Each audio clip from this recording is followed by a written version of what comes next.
राज्यसभा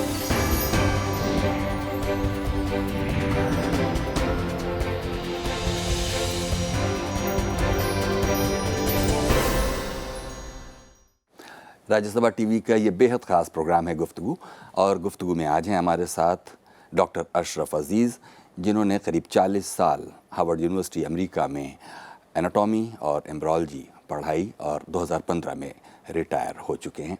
भारतीय मूल के डॉक्टर अशरफ अजीज़ को फ़िल्मों और फिल्म म्यूज़िक से गहरा प्यार है, और उनकी नज़र में हिंदुस्तानी फ़िल्में और उनके गाने महज मनोरंजन की चीज़ नहीं है। उनका मानना है कि फ़िल्मों ने बीती एक सदी में हमारे सपनों, संघर्षों और सफलताओं को बड़ी बारीकी से हमारे अनुभवों और स्मृतियों का हिस्सा बनाया है। डॉक्टर अजीज़ ने फिल्मों से जुड़े सभी महत्वपूर्ण पक्षों पर बौद्धिक प्रखरता और भावनात्मक आवेग के साथ विचार किया है, और इस विषय पर अपनी किताब लाइट ऑफ यूनिवर्स में संगीतकारों, गीतकारों और गायकों की विशेषताओं की सामाजिक राजनीतिक परिप्रेक्ष्य में चौंकाने और दीवाना बना देने वाली प्रस्तावनाएं पेश की हैं। संक्षेप में कहें तो डॉक्टर अशरफ अजीज़ फिल्मों और फिल्मी गानों की राजनीति की तरफ हमारा ध्यान चाहते हैं। ये हैं डॉक्टर अशरफ अजीज़, जिनके दादा बाबा हाकिमदीन 1890 में पंजाब में सियालकोट के गांव कोटली लोहारा से रेलवे लाइन बिछाने वाले मजदूरों के साथ पूर्वी अफ्रीका के शहर टांगानिका के गांव टांगा पहुंचे थे। बाद में उनका परिवार वहीं बस गया, जहां इसी टांगा में 1939 को अशरफ अजीज़ का जन्म हुआ। डॉक्टर अजीज़ 1965 में उच्च शिक्षा के लिए अमेरिका के शहर वॉशिंगटन DC आ गए, जहां हार्वर्ड यूनिवर्सिटी में अभी हाल तक कॉलेज ऑफ मेडिसिन में पढ़ाते रहे और फिल्मी गानों पर लिखते और बोलते रहे। डॉक्टर अशरफ अपने जीवन काल में पहली बार भारत आए हैं, और हम आपके लिए उन्हें अपने स्टूडियो लाए हैं।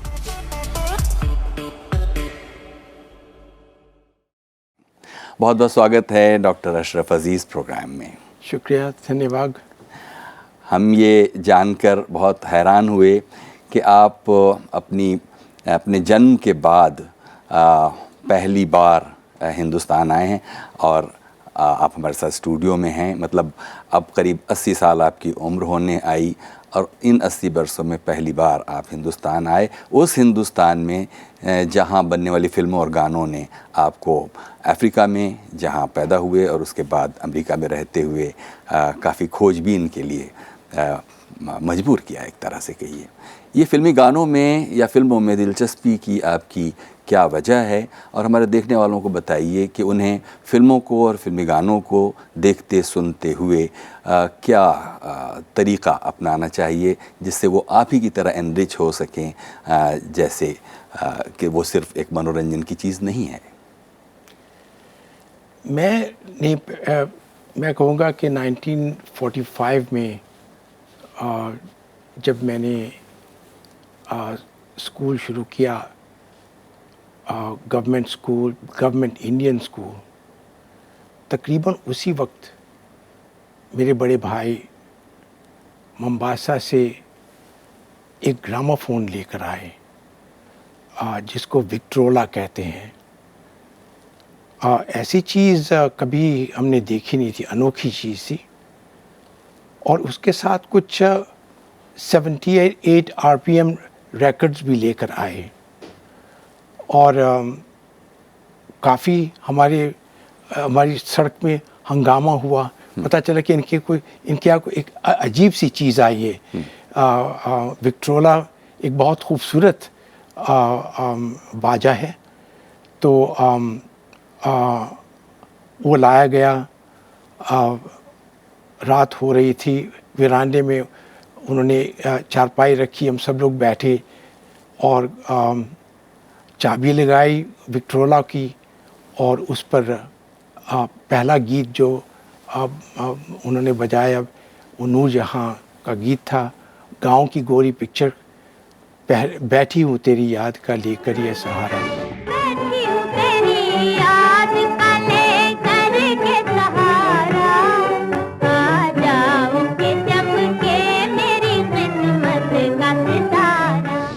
तो वो पहला गाना सुना। उसके बाद फिर रतन पिक्चर का गाना आया, अखियाँ मिला के जिया भरमा के चले नहीं जाना। तो ऐसा लगा कि एक बता नहीं सकता हूँ। तब आपकी उम्र कितनी रही होगी? उस वक्त शायद मैं 6-7 साल का था और मेरी पैदाइश 1939 में हुई। और जब मैंने ये गाने सुनते ही एक अजीब सा ऐसा तो मैंने कभी सुना, ऐसे गीत मैंने सुने नहीं थे और ऐसी खूबसूरत ढंग से और ऐसे बाजे पर जिससे ये आवाज़ें आ रही थी। ऐसा लगा कि कुछ जादुई काम हो रहा है। तो उसके थोड़े दिन बाद भाई साहब कहने लगे कि मैजेस्टिक सिनेमा में पिक्चर लगी है, रतन पिक्चर लगी है, जिसका गाना वो सुना चुके थे हमें। तो रतन पिक्चर जमुना पिक्चर्स की। कहाँ मैजेस्टिक? मैजेस्टिक टांगा हमारे शहर में। अच्छा, जो कि अभी आज जो कि तंजानिया जी जी हाँ। तो मेरे लिए ये पहला एक्सपीरियंस था। मुझे मालूम था कि मैजेस्टिक सिनेमा है, लेकिन मेरा उसके साथ ताल्लुक़ नहीं था। तो भाई साहब कहने लगे वो जो गाना तुम्हें सुनाया था हमने, उसकी फ़िल्म आ गई है, तो मैं तुम्हें लेकर जाऊंगा। तो मेरे भाई साहब मैजेस्टिक सिनेमा में मुझे लेकर गए। रतन पिक्चर जो है जिसमें करण दीवान और स्वर्णलता थे और नौशाद साहब का संगीत था। तो उसमें पहली मर्तबा मैंने फ़िल्म भी देखी और उसके सारे गाने भी सुने।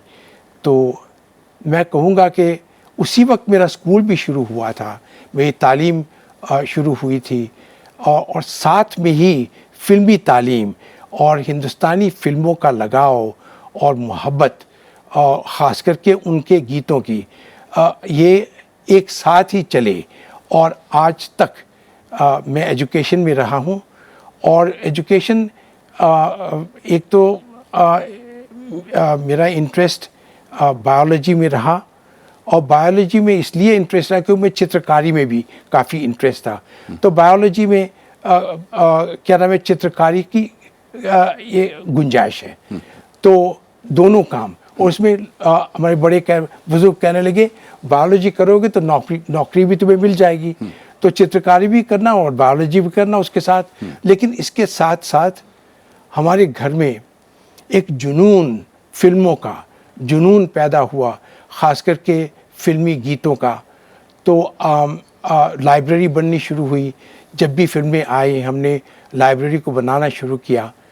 लेकिन हर कोई के पास बाजा नहीं था और इसलिए हमारे घर में हमारे सब कम्युनिटी, हमारे सब लोग इकट्ठे होते थे। और ये चलन ईस्ट अफ्रीका में चला कि बाजा एक लिहाज से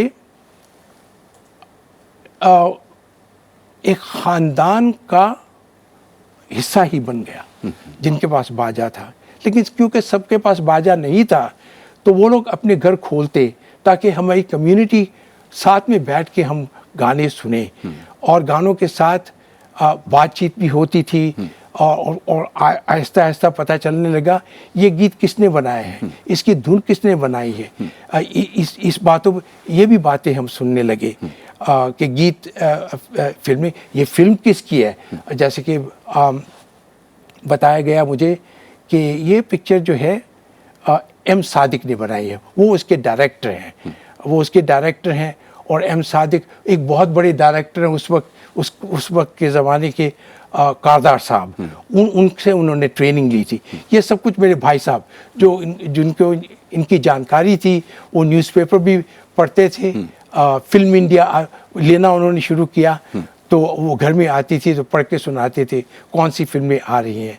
तो इस तरह से ये जुनून शुरू हुआ। और मैं कहूँगा कि मेरी ज़िंदगी में ज़रूर खून की लहर बह रही है और इस खून के साथ फिल्मी गीत भी बहते चले आ रहे हैं। और मैंने कभी भी अपने आप को कोई अजनबी नहीं समझा। इन गीतों ने मुझे हमेशा ये हिंदुस्तान से जोड़े रखा और मुझ में एक बात उठी कि मैं भी एक पुराने कल्चर का इंसान हूँ जहाँ से ये गीत आ रहे हैं। हालांकि मैं उस मुल्क में नहीं गया, लेकिन ये गीत, इनके बोल, इनकी धुनें मुझे उस जगह से जोड़ रहे हैं जहाँ से कि मेरा ख़ानदान अफ्रीका आया था।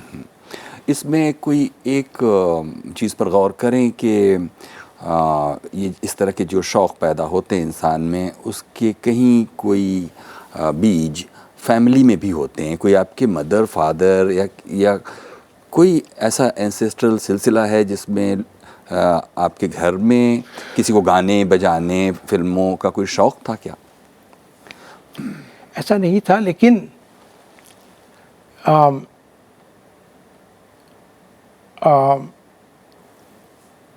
मेरे फादर, मेरे ग्रैंडफादर, मेरे दादा, मेरे अब्बा जी, हम लोग बढ़ई हैं और लोहार। लेकिन हमेशा हमारे घर में, और ख़ास करके मेरी वालदा साहिबा, वो विवाह गीत गाती थी, पंजाबी विवाह गीत बहुत अच्छा गाती थी, ढोल भी बजाती थी। तो हमारे घर में और भी शादी ब्याह के साथ जुड़े हुए, जैसे सिलाई करनी, क्या नाम है, ज्वेलरी को ढूंढना, ये सब, मेहंदी का क्या नाम है, वो डेकोरेशन करना, इन सब में बेबी जी को महारत थी, ख़ास करके विवाह गीत। तो गीत हमारे घर में बजते थे, गूंजते थे, और जब भी कहीं शादी होती थी तो बेबी जी ढोलक लेके जाती, हम उनके साथ जाते। यानी आपकी माँ? जी हाँ, हाँ। तो और मेरे फादर को भी पोइट्री में इंटरेस्ट था। हालांकि उन्होंने हाई स्कूल भी पास नहीं किया था, लेकिन उर्दू पोइट्री और पंजाबी गीत उनको मालूम थे, और कोटेशन करते। तो एक माहौल था शेर व शायरी का। और फिर ऐसा भी हुआ कि जहाँ मेरी पैदाइश हुई थी टांगा में, उस वक्त बिजली नई आई थी, और टीवी तो था नहीं, सिनेमा आ चुके थे, और ग्रामोफोन आ रहे थे। हमारे घर में जो ग्रामोफोन था बिल्कुल नई चीज़ थी उस वक्त टांगा में। तो लोग अपने आप को कैसे एंटरटेन करते थे, एंटरटेन करने का, रेडियो के बगैर लोग एक सोबत बैठती, शाम कामकाज करने के बाद लोग बैठते थे, बातचीत करते थे, कहानियाँ सुनाते थे। कहानियाँ सुनाने के दौरान क्या नाम, शेर व शायरी भी करते। तो ये इस माहौल में जो बहुत अच्छी बात मेरी फैमिली में हुई, मेरे ख़ानदान में, वो ये था, बच्चों को बड़ों से अलग नहीं किया जाता था।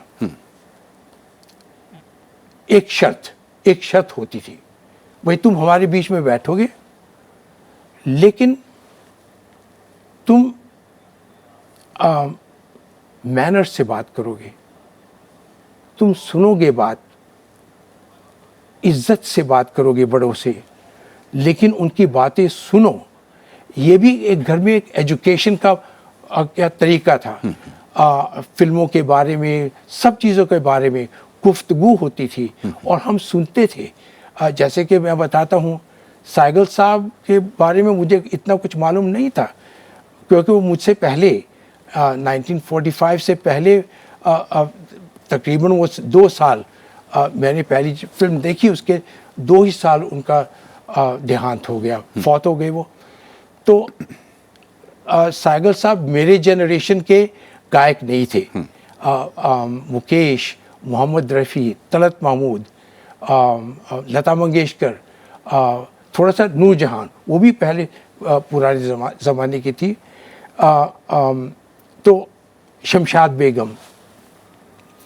तो लेकिन मेरे बड़े भाई अयूब उस साइगल साहब के बहुत दीवाने थे, गाना भी बहुत अच्छा गाते, उनकी कॉपी करते थे। और उन्होंने वो मुझे लेकर गए। कभी कभी दार एस सलाम जाते, कभी कभी हम अम्बासा जाते, क्योंकि पुरानी फिल्में वहाँ दिखाई जाती थी। तो वहाँ में मुझे तानसेन दिखाने के लिए लेकर गए, शाहजहाँ पिक्चर दिखाने के लिए लेकर गए, और देवदास पिक्चर के बारे में जो कि कभी मैंने आज तक देखी नहीं, बहुत चर्चा। तो उन्होंने समझाया कि देखिए साइगल जो हैं ये हमारी फिल्मों के फादर हैं, ये वो हमारी फिल्मी गीत के फादर हैं, और ये ऐसे गायक हैं जिनको हम ये नहीं कह सकते ये शास्त्रीय संगीत से जुड़े हुए हैं, फिल्मी संगीत से जुड़े हुए हैं, कि लोक संगीत से जुड़े हुए हैं। ये सब में इनको महारत है। तो हमारी सब ट्रेडिशंस को एक साथ में एक जगह में लाते हैं। तो अगर हमें इस फिल्मी संगीत में, उसकी गायकी में कोई इंटरेस्ट है, साइगल से शुरू होना चाहिए, इन पर ध्यान देना चाहिए। तो इस तरह से खुशकिस्मती से मेरे भाइयों को भी फिल्मों का जुनून था, वो हमें लेकर जाते थे। उसके बाद जो बातचीत होती थी बुजुर्गों में बैठकर, तो उसमें हम शामिल हुआ करते थे। तो उससे एक मुझे याद है 1950s में, अर्ली 50s में, एक दिन मैं स्कूल से आया, क्योंकि वहाँ बहुत गर्मी होती है, तो स्कूल 11:30 बजे बंद हो जाता है, और 2 बजे फिर खुलता है, ताकि हम घर जा लंच के लिए जा सकें और इतनी शिद्दत की धूप में थोड़ा आराम करें। तो एक दिन मैं स्कूल से गया 1950s में, तो मेरे बड़े भाई अयूब बैठे हुए थे वरांडे पर, मेरा इंतज़ार कर रहे थे। हाथ में उनके पास फिल्म फेयर था। तो अभी मैं पहुंचा भी नहीं था, भाग के मेरी तरफ आए और फिल्म फेयर को मेरे सर पर आहिस्ता आहिस्ता लगाने लगे कि देखो इसमें मैं पढ़ के सुनाता हूँ।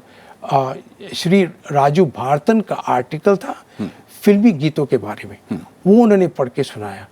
तो उनके देखो फिल्मी गीत सिर्फ एंटरटेनमेंट के लिए नहीं है, एंटरटेनमेंट के लिए है, और पहले तो इसीलिए बनाया गया ताकि वो हमें हमारा मनोरंजन करे, हमारी ज़िंदगी में मिठास लाए, कानों को मीठा लगता है। लेकिन मीठा करने के बाद हमें ये भी सोचना चाहिए ये गीत कह क्या रहा है, इसकी धुन क्या है, क्यों ये धुन है। और राजू भारतन ने ऐसा ही एक क्रिटिकल एनालिसिस किया हुआ था। तो मेरे भाई साहब कह रहे थे कि देखो एक नया चैप्टर शुरू हो चुका है हमारे गीतों का, और वो है कि इसमें हमारी कहानी, हमारी सोसाइटी की कहानी, हमारे समाज की कहानी, हमारे इतिहास, ये सब हमें मिलेगी, इसकी झलक मिलेगी। लेकिन इसके लिए हमें कुछ काम करना होगा। गानों को सुनो, बोलों को सुनो, और कुछ एजुकेशन लो, और जितना भी तुम सीख सकते हो तो इसको सीरियसली भी लो। तो उससे एक बात शुरू हुई, एक क्या मैं कहूँगा, एक शौक़ पैदा हुआ कि जैसे कि हम किताब भी पढ़ते हैं, हम गाने को भी पढ़ सकते हैं, सुन सकते हैं, पढ़ सकते हैं। तो इसमें अच्छाइयाँ क्या हैं, बुराइयाँ क्या हैं, क्यों हमें ये पसंद नहीं है, तो ऐसी बातें होने लगी। कुछ चीज़ें तो हमको भी जैसे देखिएगा कि ख़ासतौर पर शैलेंद्र की अगर बात करें तो ऐसे भी सुनते सुनते कुछ लाइनें ऐसी आ जाती हैं जो लगता है अरे इसमें तो बड़ी फ़लसफ़ाना कोई बात कही गई। मसलन उन्होंने कहा कि कुछ लोग जो ज़्यादा जानते हैं इंसान को कम पहचानते हैं, वो जिस देश में गंगा बहती में लिखते हैं वो। या फिर क्या कि कहते हैं ज्ञानी दुनिया है फ़ानी, पानी पर लिखी लिखाई।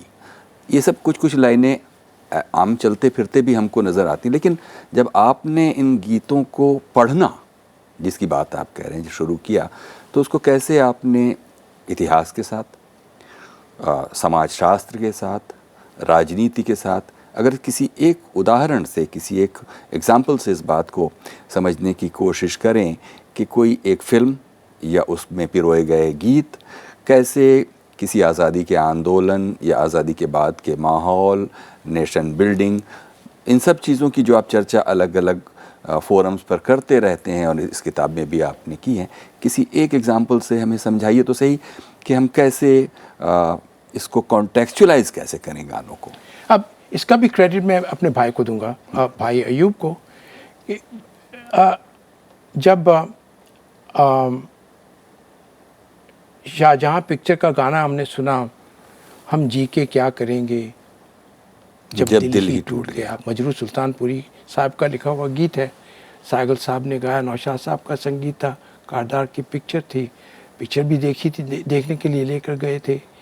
तो वो कहने लगे देखिए ये गाना जो है सर्टनली वो जो कैरेक्टर है उसका दिल टूटा हुआ है, उसके बारे में है, लेकिन ये गाना जो उस वक्त सियासत में हो रहा था, हम जी के क्या करेंगे जब दिल ही टूट गया। 1945-46 जिस ज़माने में वो पिक्चर बनी, और उस वक्त एक बहुत कड़ी कोशिश थी कि हिंदुस्तान एक ही मुल्क रहे, साथ में हम रहें। लेकिन कुछ आसार, और ये बात तो तब से चली आ रही है, उन्होंने मुझे कही थी कि देखिए आर्टिस्ट जो होता है, आर्टिस्ट फ्यूचर को देख लेता है। बहुत दफ़ा हम लोगों को पता नहीं चलता है। यही इसीलिए सोसाइटी को आर्टिस्ट चाहिए। क्यों हमें शायरों की ज़रूरत है, क्यों हमें राइटर्स की ज़रूरत है? क्योंकि उनकी वो लोग कुछ देख सकते हैं, आने वाला वक्त उनको नज़र आता है, और वो हमें खटका देते हैं। तो अभी तो मुल्क टूटा भी नहीं था और वो इतना गहरा गीत हमारे लिए गाते हैं। तो इसके बारे में हमें सोचना चाहिए। और सच में आज आप जब मैं वो गीत सुनता हूँ तो कमाल का नज़र आता है कि वो काम जो कुछ वक्त बाद में हुआ, उसका उसकी आहट एक तरह से उन्होंने सुन ली। उन्होंने सुनी। और आज तक ये ख्याल, इस पर मैंने काफ़ी सोचा है कि क्यों समाज को, सोसाइटी को अपने फनकारों की ज़रूरत है। बिल्कुल जैसे भाई साहब ने कहा, ये वो लोग हैं क्योंकि इनको कुदरत ने इमेजिनेशन का गिफ्ट दिया हुआ है। तो वो चीज़ें इमेजिन कर सकते हैं जो हम लोग नहीं। तो अगर हमें नहीं गिफ्ट मिला है, वो इनको सुन के हम भी उनके साथ फ्यूचर को देख सकते हैं। तो आज भी मैं कहूँगा कि ये गीत हिस्टोरिकल गीत है, और जिसको अभी मैं किसी को कह रहा था कि हिस्ट्री, जो इतिहास लिखा गया है, 1945 में ये हुआ, 1946 में ये हुआ, सारी हिस्ट्री ऑफ इंडिया, बहुत सी किताबें लिखी गई हैं। लेकिन उस वक्त जो लोग जिए, उन्होंने इमोशनली, जज्बाती उस वक्त को कैसे रिकॉर्ड किया, वो हमें उस वक्त के बनाए हुए गीतों में मिलता है। अगर हमें चाहिए कि 1940s में हम चले जाएं और उस वक्त लोग किन जज्बातों से जी रहे थे, जो वक्त गुजर रहा था उनके साथ, जो इनकलाब आ रहे थे, उनका असर उनके जिस्मों पर, और क्योंकि इमोशन जिस्म के इतने करीब है, तो उसकी रिकॉर्ड, उसका वो अपने आप में यानी कि एक लैंग्वेज है। तो अगर हम चाहते हैं कि 1940s में हिस्ट्री जो गुजरी, उसकी फीलिंग्स क्या है, वो हमें उसके गीतों में मिलेगी। तो हमारी फिल्में जो हैं वो बोलती, नाचती, गाती फिल्में हैं, बल्कि गाना उसके सेंटर में है।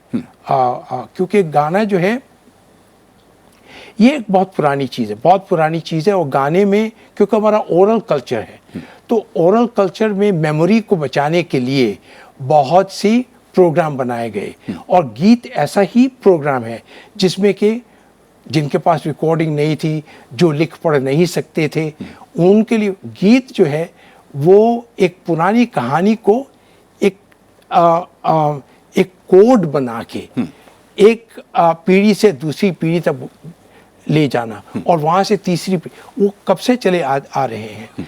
तो इसलिए वो हमारे पुराने इतिहास से हमारे गीत हमें जोड़ते हैं। लेकिन मैं ये कहूँगा कि हमारे गीतों में अब सिर्फ मनोरंजन ही नहीं, ये भी मुझे एहसास होने लगा, नहीं इनमें गहरी बातें हैं। मिसाल के तौर पर कुछ वक्त बाद 1951 में आवारा पिक्चर रिलीज़ हुई। आवारा पिक्चर रिलीज़ हुई, फिर मेरे भाई साहब मुझे कहते देखो ये फिल्म जो है हमारी मिथोलॉजी से आई है, ये रामायण की कहानी है, रामायण की कहानी है, और इसके गीत अगर तुम सुनो तो तुम्हें मिलेंगे हमारी पुराना इतिहास, हिंदुओं का हो किसी का, ये हमारा है, वो उसकी झलक मिलती है। ये कहानी वहाँ से है। वो तो नए जनरेशन के लिबास पहने हुए हैं, नए जनरेशन की ज़िंदगी जी रहे हैं, लेकिन ये एक बहुत पुरानी कहानी जो बार बार आ रही है, उस पर बनाई गई है। तो एक गीत की मिसाल दूंगा, दम भर जो उधर मुंह फेरे वो चंदा। मेरे भाई ने मुझे समझाया कि देखिए ये धार्मिक गीत है, ओके, ये राधा और कृष्ण जी का गीत है, और उनके बालराम उनके बड़े भाई हैं। वो चांद जो है उनको रिप्रेजेंट करता है। तो वो चांद से दरख्वास्त कर रही है कि अगर थोड़ी देर के लिए तुम मुंह फेरो तो मैं उनसे बात कर लूंगी। ओके, उसी गाने में मैं चोर हूँ काम है चोरी, दुनिया में हूँ बदनाम। ओके, वो कहते थे वो माखन चोर थे कृष्ण भगवान। तो गीतों में बार बार झलक है। दम भर जो इधर मुंह फेरे हो चंदा, मैं उनसे प्यार कर लूंगा। इतिहास की भी झलक है, जिस इतिहास में वो गीत बना कि कैसे इमीडिएटली फ्रीडम के बाद आज़ादी आई, और आज़ादी में ख़ास करके एक जो चीज़ उसमें उठाई गई है कि एजुकेशन कितनी इम्पोर्टेंट है, तालीम कितनी इम्पोर्टेंट है, और बच्चे का ध्यान रखना, उसको ठीक से पालना। अगर तुम अपने बच्चे का ध्यान नहीं रखोगे तो कोई और उसको गलत रास्ते पर लगाएगा। तो ये कुछ फिल्में उस वक्त बनी जिसमें इस टॉपिक को उठाया गया। लेकिन हर गीत, तकरीबन आवारा पिक्चर का पहला ही गीत सुन ले हम, आवारा हूँ या गर्दिश में हूँ आसमान का तारा हूँ, जो जिस आवारागर्द ने ये गीत गाया उसने आज़ादी का गलत मतलब समझा। उसने समझा कि आज़ादी आ गई, अब मैं जो भी चेक करना चाहता हूँ कर सकता हूँ। ओके, क्योंकि उसके पास ये एजुकेशन नहीं था कि आज़ादी के साथ उसके साथ जिम्मेवारियां भी आती हैं। You get your freedom but you have the responsibility of that freedom. लेकिन वो रिस्पॉन्सिबिलिटी कब आएगी? एजुकेशन के बगैर वो नहीं आ सकती है, तालीम के बगैर तुम्हें नहीं आ सकती है।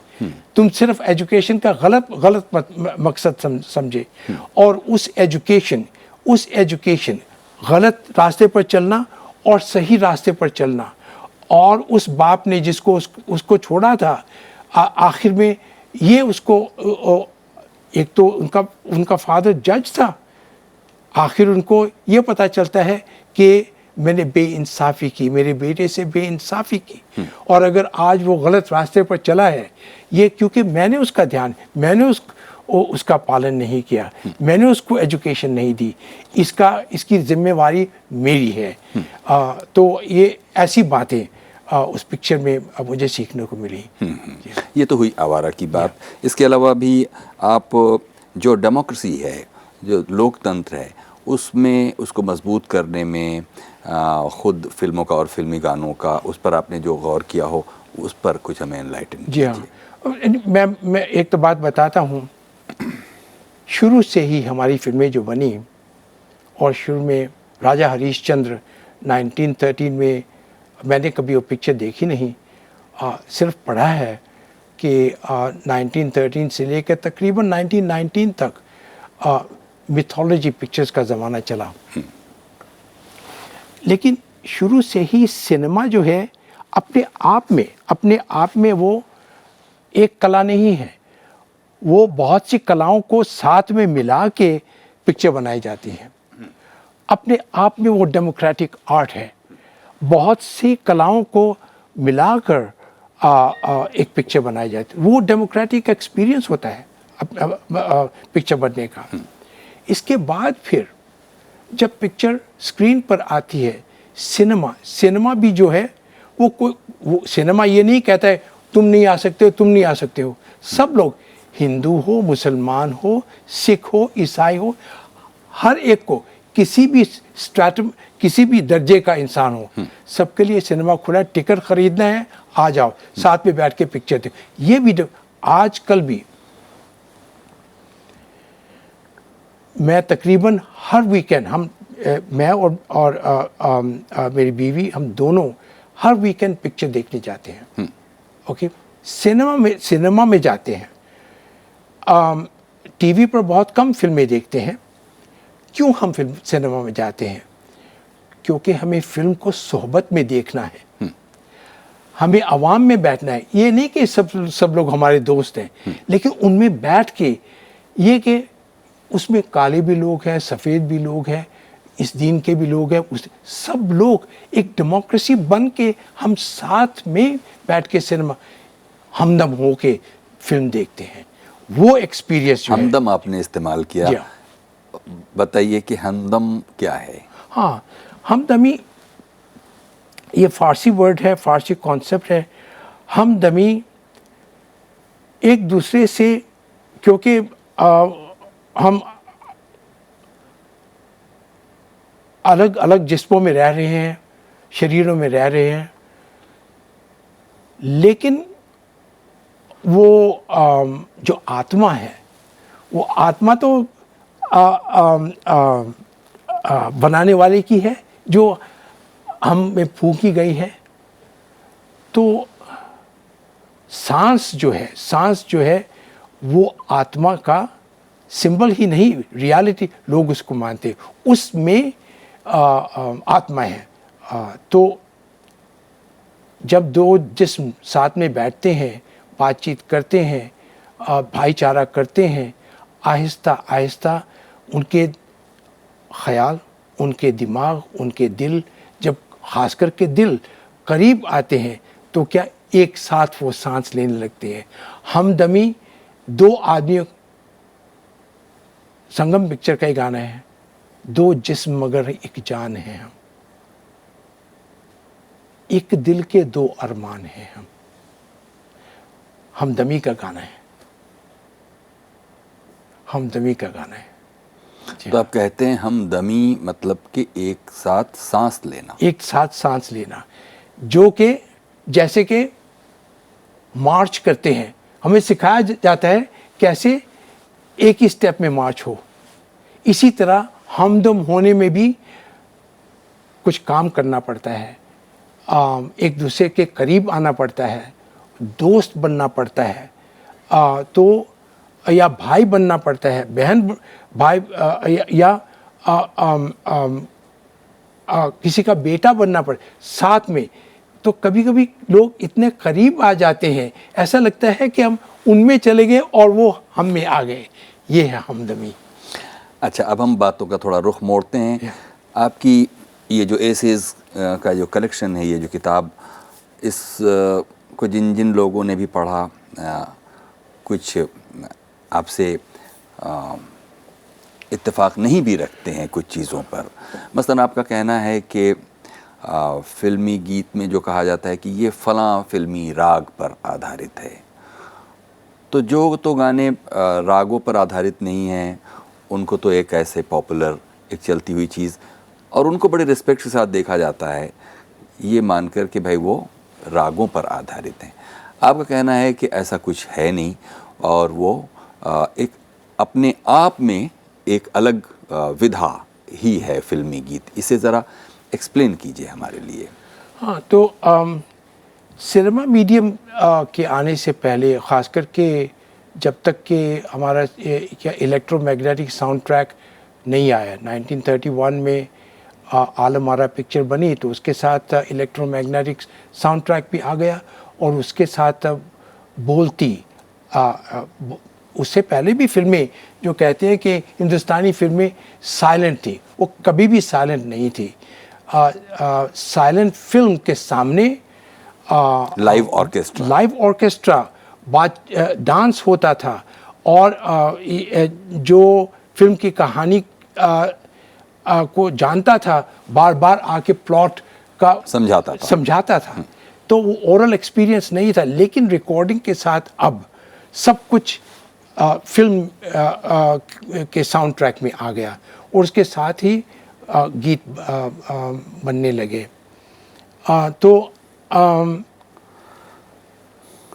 उस वक्त जो सबसे बड़ा चैलेंज, क्योंकि ये नया मीडियम था, इस नए मीडियम के लिए इसको गीत कैसे इसमें आए। गीतों के बगैर पिक्चर बन नहीं सकती थी। गीतों के बगैर इसलिए नहीं बन सकती थी क्योंकि हमारा ओरल कल्चर है। ओरल कल्चर में गीत सेंट्रल पोजीशन में है। रामलीला हुई, कृष्ण लीला हुई, हर चीज़ में गीत का बहुत सेंट्रल रोल होता है। तो इसीलिए अगर आवाम के लिए पिक्चर बनाना है, शुरू से ही ये समझा गया, इसमें गीत गाने तो होने चाहिए ताकि आवाम उनसे जुड़े। तो गीत जो हैं वो जब बनाने शुरू किए, लोगों ने फिर सोचा क्या हम शास्त्रीय संगीत इसमें यूज़ कर सकते हैं, क्या हम लोक संगीत इसमें यूज़ कर सकते हैं। तो उनको पता चला कि इनका ऐसा संगीत जो हमारा ट्रेडिशनल संगीत है, वो फिल्मों में काम नहीं आ सकता है। पहले तो नई टेक्नोलॉजी थी, और फिर दूसरी फिल्म का प्लॉट, कहानी क्या है, प्लॉट में यानी कि गीत को कहाँ आना है, उसकी पिक्चराइजेशन कैसे करना है। तो उनको बहुत कुछ सोचना, एक्सपेरिमेंट हुए, और ख़ास करके हर जगह में फिल्में बननी शुरू हुई, बम्बई में, कलकत्ता में, और कलकत्ता में बहुत इसके एक्सपेरिमेंट हुए। और रायचंद बोराल, पंकज मलिक, तिमिर बरन, यहाँ बम्बई में झंडे अली खान और अनिल विश्वास, ऐसे लोगों ने इस बात पर ध्यान दिया, अब हम क्या शास्त्रीय संगीत लेकर आएँ, क्या वो काम नहीं चला उनका। तो एक नए किस्म का गीत बनना शुरू हुआ, और ये नई किस्म का गीत फिल्मी गीत, एक टेक्नोलॉजी के थ्रू आया हुआ गीत, जो कि एक टेक्नोलॉजी से बनाई हुई फिल्म का पार्ट है। और फिल्म भी जो हमारी थी, वो भी ट्रेडिशन से जुड़ी हुई थी, उसमें हिस्टोरिकल कहानियाँ थी, मिथोलॉजी की कहानियाँ थी। तो इसी मीडियम में अब जो जिस टाइप के गीत कृष्ण लीला में या रामलीला में गाए जाते थे, मेलों में गाए जाते थे, तो ऐसे गीत हम कैसे बनाए। तो उन्होंने एक्सपेरिमेंट शुरू किए।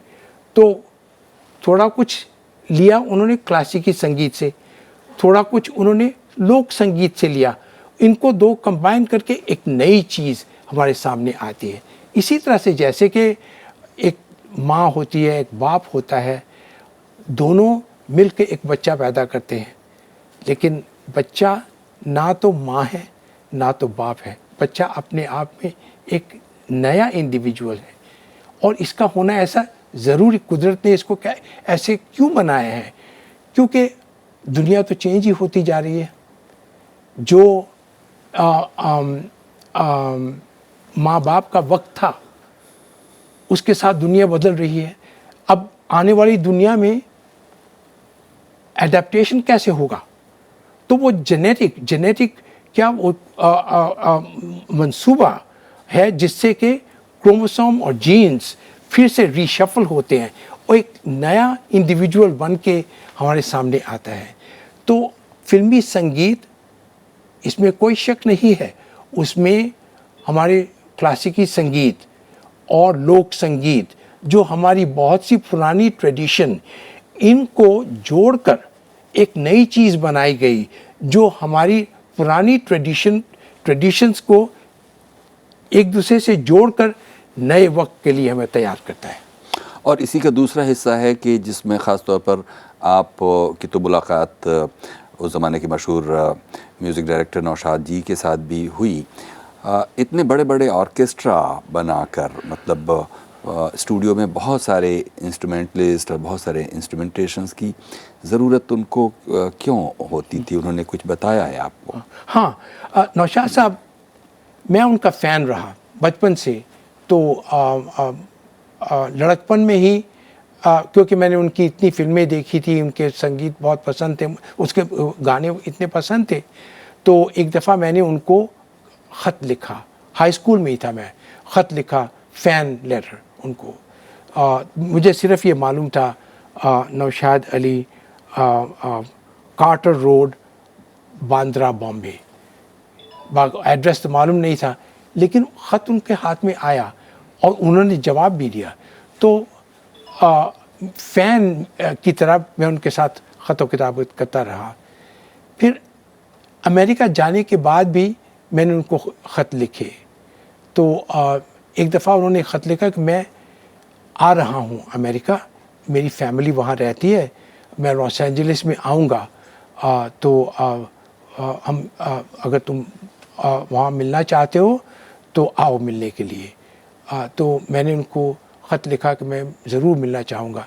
तो मैं वाशिंगटन से लॉस एंजलिस गया और उनसे जब मिला तो काफ़ी बातें हुई। मुझे इतना नॉलेज नहीं था फिल्मों के बारे में। एक सवाल जो मैंने उनसे उठाया कि देख, शुरू से ही एक बात क्रिटिक्स ने ये नोट किया कि आप वेस्टर्न ऑर्केस्ट्रा बहुत यूज़ करते हैं अपने गानों में, और लोगों ने इसका विरोध किया है आपके संगीत के साथ। सुनने के अजीज़ साहब, ये मैं सुन चुका हूँ इन बातों को। पहली बात मैं कहूँगा कि ऑर्केस्ट्रा अब विदेशी नहीं रहा है। लोगों को ये समझ नहीं है कि हमारे संगीतकारों ने कलकत्ता में और मुंबई में, क्योंकि हमारे ट्रेडिशनल संगीत में इतने इंस्ट्रूमेंट्स नहीं थे, क्योंकि रंग आने से पहले भी गीतों को रंगीन बनाया जाना चाहिए कि शायरी के अंदर क्या जज्बात हैं, क्या रंग हैं, वो तर्ज बनाने और उसको रंगीन करने का। एक जो बात मुझे याद रह गई वो ये है, देखिए अजीज़ साहब, कि एक ही फूल से गुलदस्ता नहीं बनता है। हिंदुस्तान एक फूल से नहीं बना हुआ है। हिंदुस्तान एक गुलशन है और उस गुलशन में बहुत किस्म के फूल हैं। तो ऑर्केस्ट्रा का मतलब यही है कि कानों के लिए एक गार्डन बनाना, कानों के लिए गुलदस्ता बनाना, गुलदस्ता और गार्डन बनाना, और वो हमारे देश का, उसकी वैरायटी का एक यानी कि कानों तक उसको पहुंचाता है। और फिर एक और बात हमें याद रखना चाहिए, वो ये है कि हर वादक, हर इंस्ट्रूमेंट किसी न चीज़ की, और हमारा संगीत गायन पर बेस्ड है, सिंगिंग पर बेस्ड है। और जब हम संगीत इंस्ट्रूमेंट को देखते हैं तो ये क्या गा सकता है कि नहीं, ये गा सकता है कि नहीं। तो इस तरह से जब एक बड़ा ऑर्केस्ट्रा बनता है, उसमें ये लगता है, हो सकता है कि आप समझे लता मंगेशकर गा रही है, लेकिन अगर इंस्ट्रूमेंट उसके साथ बज रहे हैं तो ऐसा लगता है हिंदुस्तान उनके साथ, एक संस्था उनके साथ आ रही है, सुन रही है, उनके साथ मिल रही है, और यानी कि सब मिल के हम साथ में आते हैं। तो ऑर्केस्ट्रा एक जो चीज़ उन्होंने कही, ये विदेशी, ये वेस्टर्न नहीं रहा है। शुरू से हमने हर इंस्ट्रूमेंट का इम्तिहान लिया और देखा कि इसमें से हम हिंदुस्तानी स्वर निकाल सकते हैं कि नहीं। दूसरी बात यह है, जो ऑर्केस्ट्रा हम बनाते हैं उसमें हिंदुस्तानी इंस्ट्रूमेंट्स भी होते हैं, सितार भी बजेगा, सरोद भी बजेगा, क्या तबला भी बजेगा, ढोलक भी बजेगा। तो वो अभी वो ऑर्केस्ट्रा उसको हमने इजाद किया, हमने बनाया। अगर तुम गाने सुनो खेमचंद प्रकाश जी के, अनिल विश्वास के, ऑर्केस्ट्रा की एक्सपेरिमेंट्स उसमें ही मिलेंगे, और पंकज मलिक के गीतों में। तो मैंने कोई उसको इजाद नहीं किया था, हम तो उनसे सीख रहे थे। और हर आदमी को चाहिए जो भी पहले लोगों ने काम किया उसको आगे, उस गाड़ी को आगे ले जाओ, वक्त में उसको चलाओ। तो जो भी मैंने सुना उनके गीतों में, मैंने कहा चलो और भी इंस्ट्रूमेंट लगाते हैं इसमें। एक जो उन्होंने बहुत इंटरेस्टिंग इस तरह से देखेंगे अजीज़ साहब कि जो बात नौशाद साहब ने कही और उस बात को फिर बाद के म्यूज़िक डायरेक्टर्स ने भी आगे बढ़ाया, ये जो कानों के लिए एक गुलदस्ता बनाने वाली बात है। और ये वो नोट है जहां हम इस बातचीत को करीब करीब अब इख्तिताम पर, अपने समापन पर पहुंचाएंगे। आखिर में अगर कोई ऐसी बात जो आप कहना चाहते थे और वो सवाल मैंने नहीं पूछा, आप इस बातचीत के आखिर में कह सकते हैं। इसी बात को मैं थोड़ा आगे बढ़ाता हूँ। शाहजहां पिक्चर के संगीत के बारे में नौशाद ने मुझे समझाया कि देखिए, शाहजहां पिक्चर से पहले कुंदन लाल सहगल ने बड़ी ऑर्केस्ट्रा के साथ गीत नहीं गाया था। जब तक वो शाहजहां तक पहुँचे वो बीमार हो रहे थे। अब उनमें सांस मुश्किल से बढ़ती थी। तो मैं समझ गया अभी इनको गीत गवाते हुए सपोर्ट करना पड़ेगा, हमें कुछ सपोर्ट करना पड़ेगा। और कर लीजिए चलकर मेरी जन्नत के नज़ारे, उनका आप सुनिए कि कितनी मुश्किल से उन्होंने वो गीत गाया। तो ऑर्केस्ट्रा हमें इसलिए भी लगाना पड़ा, गीतों को रंगीन तो करना ही था, गुलदस्ता तो बनाना ही था, लेकिन सहगल साहब को सपोर्ट भी किया। तो इन बातों को याद करके, लेकिन आपने बहुत अच्छा एक सवाल उठाया है। आज हम कहीं भी जाएं, जो मैं अपनी ही बात कर रहा हूँ, मेरी पैदाइश ईस्ट अफ्रीका में हुई, ये पहली मर्तबा मैं हिंदुस्तान आ रहा हूँ।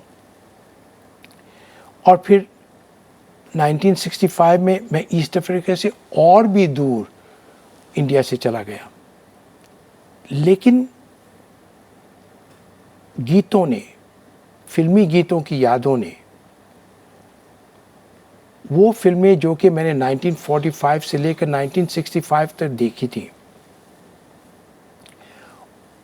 वो फिल्में जिसमें दिलीप कुमार, राज कपूर, देव आनंद जैसे नौजवानों ने मुझे ये सिखाया कैसे खड़ा होना है, कैसे आज़ादी में चलना है, ये मैंने उनसे सीखा। हम सब ने उनको देखकर आज़ादी आने के बाद कैसे खड़ा होना है, कैसे चलना है। जैसे कि देव आनंद हुआ, देव आनंद बिल्कुल फ्री होके चलते थे। और कभी यहाँ ऐसे हुए, कभी एक एक्रोबैट की तरह वो चलते फिरते थे। आज़ादी का क्या उसका वो अपने आप में पैगाम थे। तो ऐसा माहौल अपनी ज़िंदगी में लाना, आज तक मैं कहूँगा मेरे मॉडल्स अमेरिका में रहते हुए और अमेरिकन पिक्चर्स, हॉलीवुड पिक्चर्स का मैं फ़ैन हूँ और उनको देखता हूँ। लेकिन मैं कभी नहीं, मेरे लिए कभी उनके भी एक्टर बहुत, Humphrey Bogart, Marlon Brando, James Dean बहुत अच्छे लगते हैं।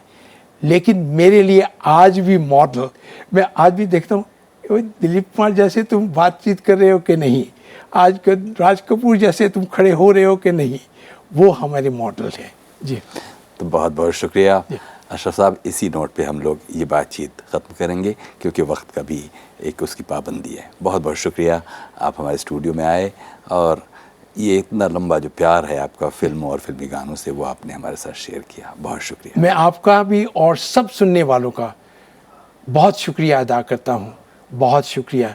इसीलिए मैं यहाँ आया हूँ अपना शुक्रिया अदा करने के लिए कि आपके बग़ैर मेरी ज़िंदगी मेरी ज़िंदगी वो नहीं होती, वो नहीं बनती जिसको मैं बना सका। उसमें हमारे गीतों, हमारी फिल्मों, हमारी संस्कृति का बहुत कंट्रीब्यूशन है। बहुत शुक्रिया डॉक्टर अशरफ अजीज़, आपने हमारे इतना वक्त दिया।